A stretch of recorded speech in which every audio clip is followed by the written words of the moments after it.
వినాయక నవరాత్రి మహోత్సవాలు హైదరాబాద్లో చాలా ఘనంగా జరుగుతున్నాయి. వాడవాడల భారీ గణనాథులు విభిన్న రూపాల్లో మనకు దర్శనమిస్తున్నారు. ప్రస్తుతం మనము దిల్సుఖ్నగర్ సమీపంలో ఉన్నటువంటి కమలానగర్ దగ్గర ఉన్నాం. ఈసారి ఈ వినాయకుడు యాదాద్రి మహాగణపతి రూపంలో మనకు దర్శనమిస్తున్నారు. దాన్ని సింబాలిక్గా ఉండేలా మహాగణపతి మండపం ముందు తెలంగాణ ప్రభుత్వం ప్రతిష్టాత్మకంగా చేపట్టి యాదగిరిగుట్టలో నిర్వహిస్తున్నటువంటి యాదాద్రి సెట్ను కూడా మనతో ఏర్పాటు చేశారు. అయితే కమలానగర్లో వీళ్ళు ఏర్పాటు చేసినటువంటి అసోసియేషన్లో ప్రతి ఇయర్ ఒక్కొక్క వినాయకుడిని ఏర్పాటు చేస్తున్నారు. దాదాపు వీళ్ళు 10 ఏళ్ళుగా వినాయకుడిని నిర్వహిస్తున్నారు. ప్రస్తుతం అంటే ఇతరత్ర ఏర్పాటు చేసినటువంటి సూర్యప్రభ అవచ్చు, లేకపోతే ఉగ్రరూప, దశావతార వినాయకులు, కొబ్బరికాయ రూపం, విశ్వరూప, ఇలా ప్రతి ఇయర్ ఒక్కొక్క ఆకారంలో వీళ్ళు ఈ వినాయకుడిని నిర్వహించడం ప్రసిద్ధిగా చెప్తోంది. ఎందుకంటే మనకు హైదరాబాద్ అనగానే వినాయకుల ఉత్సవాలకు చాలా ప్రసిద్ధిగాంచింది. ఇక్కడ భారీ గణనాథులను ఏర్పాటు చేయడం, లేదా విభిన్న రూపాల్లో వినాయకుడిని ఏర్పాటు చేయడం, లేదా మండపాల్లో లేదా సంస్కృతిని ప్రతిబింబించేలా వాళ్ళు మండపాలను ఏర్పాటు చేయడం వంటివి జరుగుతూ ఉన్నాయి. ప్రస్తుతం వీళ్ళు ఈసారి యాదాద్రిని ప్రతిష్టాత్మకంగా తీసుకొని వాళ్ళు యాదాద్రి మహాగణపతి అని చెప్పి పేరు పెట్టి ఈసారి నిర్మించారు. ప్రస్తుతం మనం చూసుకోవచ్చు భారీ వినాయకుడు ఏ విధంగా మనకు దర్శనమిస్తున్నాడు. దీనికి సింబాలిక్గా ఇక్కడ ఏర్పాటు చేసినటువంటి యాదాద్రి సెట్ను కూడా మనం చూసుకోవచ్చు. మొత్తంగా వీళ్ళు 10 ఏళ్ల పాటు నుంచి ప్రతిసారి ఒక్కొక్క రూపంలో వీళ్ళు వినాయకుని ఏర్పాటు చేస్తున్నారు. సార్, ఎలా జరుపుకుంటారు మీరు వినాయక చవితి? మేము గత 35 ఏళ్ల నుంచి ఇక్కడ గణేశుని పెడతామండి. గత 10 సంవత్సరాల నుంచి భారీ గణనాథులను ఏర్పాటు చేస్తున్నాం. ఇది 11వ సంవత్సరం.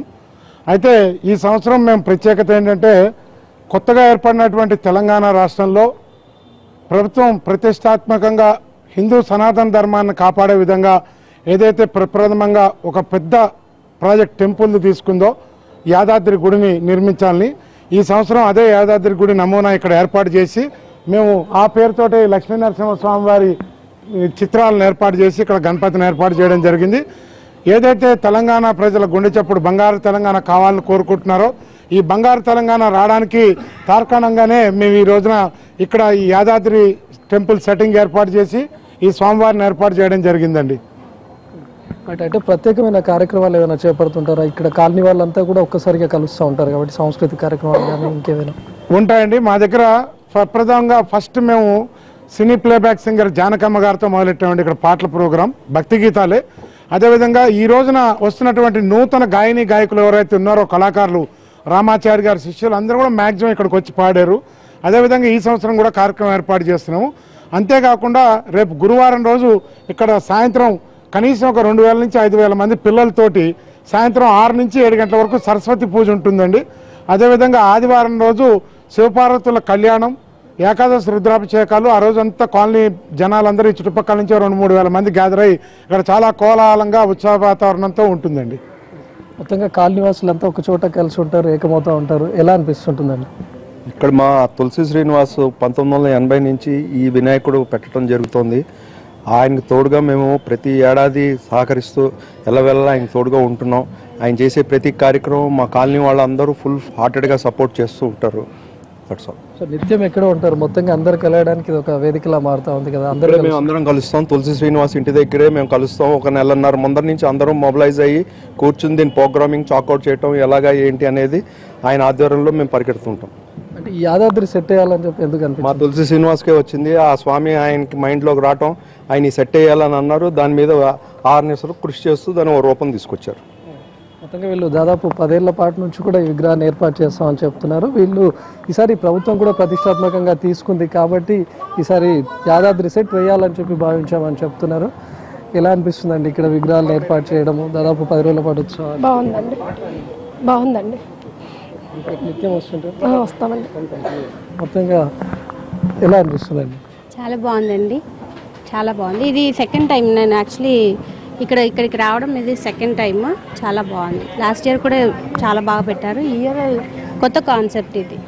అంటే ఇక్కడ ఒక యాదాద్రి సెట్ కూడా కనిపిస్తుంది మనకు దగ్గరలో ఉన్నటువంటి యాదగిరి టెంపుల్. ఇది ఎలా ఉందండి? ఇది అదే చాలా కొత్త concept. We are very happy with it. మొత్తంగా వీళ్ళు ఇక్కడ విగ్రహాన్ని కాకుండా యాదగిరి టెంపుల్ సెట్ చూడడానికి కూడా ఇక్కడికి వస్తామని చెప్తా ఉంటున్నారు. ముఖ్యంగా ప్రస్తుతం వాళ్ళు ఏర్పాటు చేసినటువంటి యాదాద్రి సెట్ను కూడా మనం చూసుకోవచ్చు. ఎందుకంటే ప్రభుత్వం ఈసారి ప్రతిష్టాత్మకంగా మనకు చేపట్టి నిర్వహిస్తుంది. అదంతా ఇప్పుడు ప్రస్తుతం ఉన్న టెంపుల్ చుట్టూ కూడా వాళ్ళు ఎలాంటి నిర్మాణాలు చేయబోతున్నారు, టెంపుల్ను ఏ విధంగా ఆధునీకరించబోతున్నారో కూడా చెప్తున్నారు. ఇప్పుడు మనకు కనిపిస్తున్నటువంటి ఈ విగ్రహం ఒక డిఫరెంట్ రూపంలో దర్శనమిస్తుంది. స్వామి కిరీటానికి కూడా వెంకటేశ్వర స్వామి ఉన్నారు. ఇది దేనికి సింబాలిక్గా చెప్తూ లక్ష్మీ నరసింహస్వామి మొట్టమొదట ఆదవ పూజ్యో గణాధిప అంటారు. మొట్టమొదట ఎవరు ఏ కార్యాన్ని ప్రారంభం చేసినా కానీ ముందుగా గణపతిని ధ్యానించి గణపతిని పూజించి అన్ని కార్యాలు కూడా నిర్విఘ్నంగా సాగాలనేటువంటి ఉద్దేశంతో గణపతిని పూజిస్తూ ఉంటారు. మొట్టమొదట ఏదో ఒక ప్రాంతంలో మాత్రమే ఈ ప్రాంతంలో వాళ్ళందరూ కలిసి ఇక్కడ పూజ చేస్తున్నారనేటువంటి భావన కాకుండా మొత్తం ఈ రాష్ట్రం అంతా కూడా మన రాష్ట్రానికి అధిపతి అయినటువంటి రాజు సీఎం గారు అనుకునేటువంటి ఉద్దేశాలన్నీ కూడా సఫలీకృతం కావాలనేటువంటి ఉద్దేశం చేత మొట్టమొదట ఇక్కడ ఈ ప్రాంతంలో ఉన్నటువంటి ప్రధానంగా ఉన్నటువంటి దేవాలయం యాదాద్రి కనుక యాదగిరిగుట్టలో ఆ స్వామివారి యొక్క అనుగ్రహం చేత అక్కడ వైభవం అంతా కూడా పెరగాలనే ఉద్దేశం చేత స్వామివారి అనుగ్రహం వల్ల మొత్తం రాష్ట్రం అంతా కూడా సుభిక్షంగా ఉండాలనే కారణంతో ఈ రూపంలో ఇక్కడ స్వామివారిని నెలకొల్పడం జరిగింది. రాష్ట్రానికి అధిపతి అయినటువంటి నరసింహస్వామి అవతారంలో ఈసారి మనం వినాయకుడిని ఏర్పాటు చేయాలని చెప్పి భావించినటువంటి వాళ్ళు ఈసారి కమలానగర్లో ఈ వినాయకుడిని ఏర్పాటు చేశారు. వినాయక విగ్రహం పక్కన కూడా నరసింహస్వామి అవతారాలను ప్రతిబింబించే విధంగా హిరణ్యకశిపుడి రూపము, అదేవిధంగా లక్ష్మీ నరసింహస్వామి రూపాలను కూడా ఏర్పాటు చేశారు. టెంపుల్ సెట్ను కూడా ఏర్పాటు చేశారు. మొత్తంగా ప్రతి ఇయర్ డిఫరెంట్ కాన్సెప్ట్తో ఏర్పాటు చేసే మేము ఈసారి ఈ కాన్సెప్ట్లో తీసుకున్నామని చెప్తారు. ముఖ్యంగా ఈ కాలనీ వాసులంతా కూడా ఇక్కడ ఒక్కసారిగా సందడిగా చేరుతుంది. ఈ 10 రోజుల పాటు ఈ కాలనీలో ఒక పండగ వాతావరణం నెలకొంటుంది. కాలనీ వాసులంతా కూడా కలవడానికి ఒక ప్రత్యేకమైన వేదికలా నిలుస్తుందని చెప్పుకోవచ్చు. రైట్.